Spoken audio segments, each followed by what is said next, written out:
죽음도 선택할 권리가 있어. 안락사에 대한 문제고요. 로봇의 도입으로 인간의 일자리, 로봇의 도입에 대한 부분도 있고, 너도 나도 인플루언서, 베이비박스, 네, 다양할 겁니다.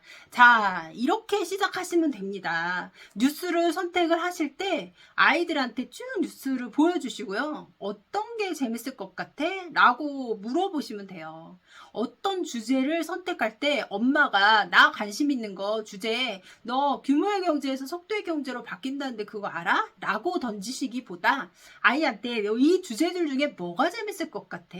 신문에서도 쭉 타이틀 보고 어떤 내용이 너가 관심이 가니? 라는 주제로 시작하시면 됩니다. 대학하기가 왜 중요할까? 대학하기가 모두에게 다 중요할까?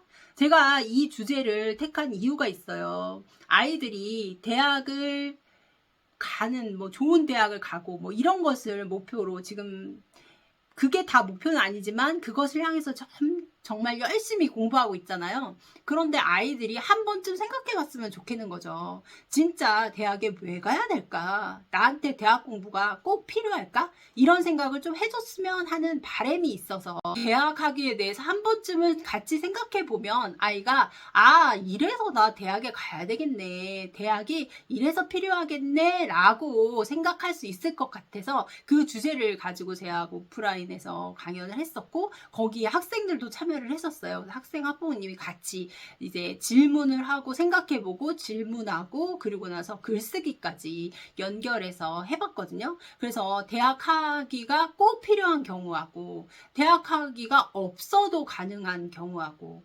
비교를 해보고 나라면 어떻게 할까? 이 비판적 사고를 나의 실제 상황으로 가지고 와야지 아이들은 쉽게 느끼기 때문에 나라면 어떡할까? 나의 진로는 무엇일까? 나의 진로는 대학 하기가 필요할까? 필요하지 않을까? 라는 부분들을 생각해 보게 했습니다.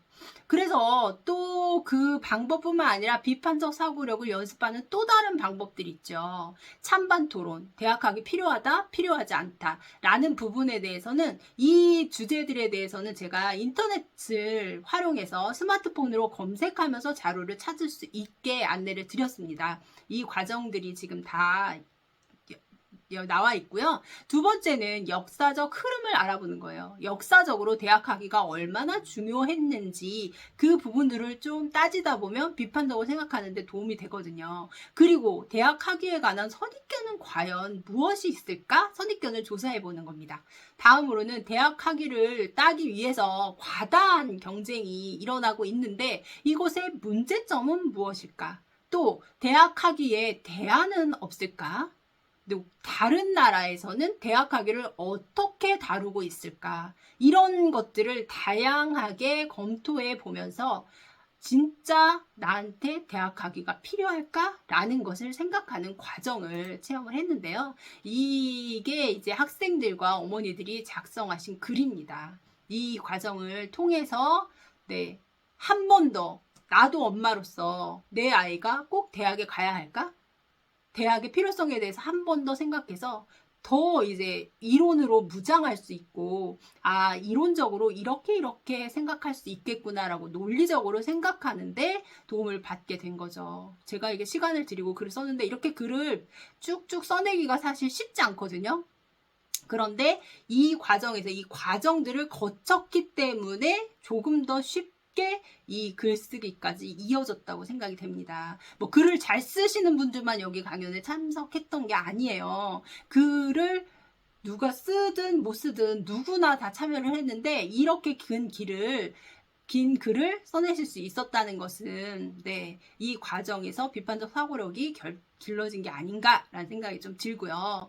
글을 써야지 발전할 수 있고 글을 써야지 성장할 수 있다라고 되어 있죠. 비판적 사고를 잘 기르기 위해서는요. 질문할 수 있어야 되고요. 정보를 검증할 수 있어야 됩니다. 그 정보를 논리적으로 분석하고 다양한 관점을 고려해서 글을 써보고 토론하고 논쟁하면서 비판적 사고력을 연습할 수 있는데요. 소셜 네트워크 서비스 사용이 10대에게 어떤 영향을 주고 있을까라는 글입니다. 소셜 네트워크는 10대에게 소통과 연결의 도구죠. 친구들과 소통하는데 가장 손쉬운 것이 바로 SNS입니다. 또 자신의 취향과 관심사를 표현하는 도구로도 활용되고요. 다양한 정보를 얻고 학습 및 교육에 필요한 소스를 쉽게 얻도록 도와주죠. 자, 그렇다면 그렇죠. 소셜 네트워크가 10대에게 미치는 영향력에 대한 기사문입니다. 자, 소셜 네트워크를 어떻게 그럼 이 글을 생각할 수 있을까요? 소셜 네트워크를 사용하다 보면 한 가지 관점에 매몰될 가능성이 생기죠. 그것을 확증 편향이라고 합니다. 또 개인이나 집단이 특정한 신념이나 가설 또는 선입견을 가지고 있을 때 내가 믿고 있고 내가 생각하는 것만 받아들이는 것을 확증 편향이라고 해요. 새로운 정보를 받아들일 때 내가 갖고 있는 신념과 일치하는 정보는 받아들이고 반대되는 정보는 거부하거나 무시하는 거죠. 소셜 네트워크는 이렇게 그런 확증 편향이 비슷한 사람들끼리 연결됩니다. 정치적 입장이 이제 비슷한 사람들끼리 연결되어 있으면 계속해서 그 생각을 가진 사람들이 점점 늘어나는 거예요.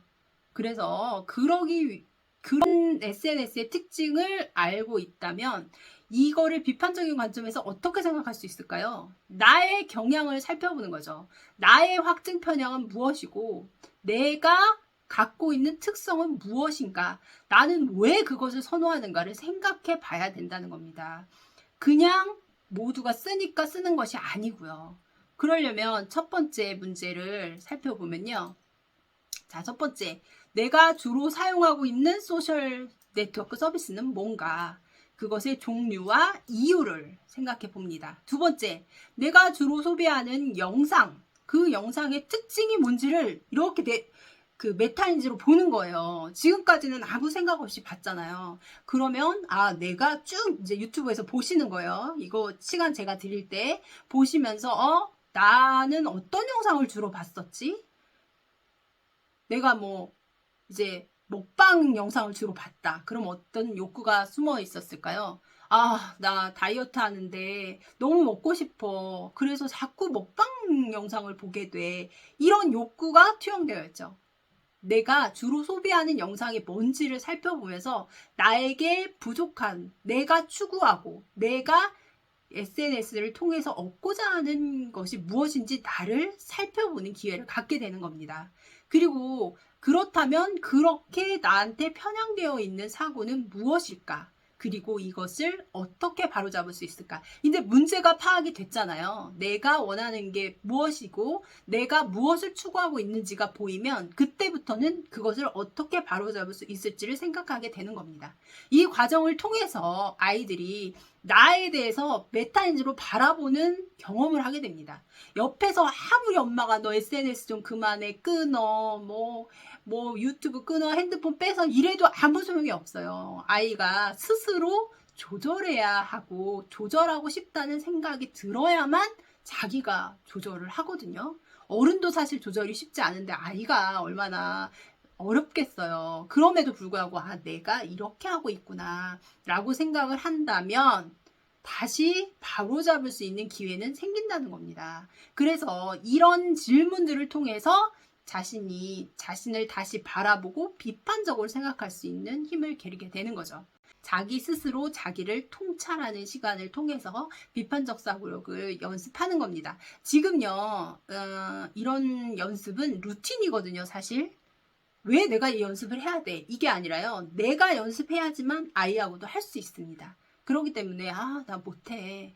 나 머리 아파. 생각하기 싫어. 이렇게 하면요. 아이한테는 그러면서 어떻게 생각하라고 이야기하겠어요. 그러니까 내가 한번 연습해보고 나서 아이들한테 이렇게 해보니까 좋았다. 다시 같이 한번 해보자 라고 할 수 있는 거니까요. 열심히 참여해주세요.